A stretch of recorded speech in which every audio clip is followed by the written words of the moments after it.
આજે તો આપણો મોબાઈલ પડતે પડતે બચી ગયો. હેલો ગાઈસ, કેમ છો તમે બધા? તો આજે હતો રવિવાર એટલે સપનું જોતે જોતે સવાર થઈ ગઈ. તેજ તો પથારી હકલીને આવી ગયા સીધા નીચે મોઢું ધોવા નળે. પછી તો બે ફેરી મોઢું ધોઈને નીંદર ઉડાડી. ઓ તમે મને બધી જોતા હતા, તમારા માટે બધી માટે હાય.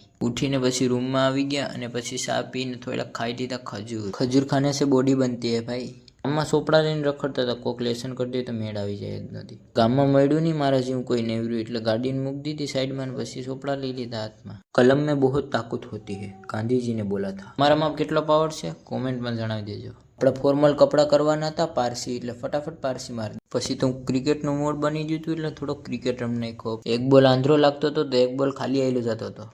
પછી તો ગિમ્બલમાં લાગતે લાગતે બસી ગયો, તોય હલાવી નાખ્યું. આજ મોબાઈલમાં લઈ ગયો તો ક્રિકેટનો હવાજ પૂરો થઈ જાય. તમે ક્યાંથી મારો વિડીયો જો કોમેન્ટમાં જણાવી દેજો. પછી લેસન કરીને થોડોક નાસ્તો કરી નાખ્યો અને પછી તો ભૂગી ગયા રાશનનો માલ લેવા. ન્યાય થોડોક વિડીયો ઉતારી લીધો. ત્યાં બહાર વાઈફાઈ કાઢવું પડ્યું, કેમ કે આપણે ભૂગ્યા હતા નેટ આવી ગયું. પછી ભૂગી ગયા સીધા ઘેર ને પછી વાળવાર આવીને લુક આવતું હતું ખતરનાક. લુક કેવું આવે કોમેન્ટમાં જણાવી દેજો. તો મિત્રો મળ્યા બીજા વ્લોગમાં.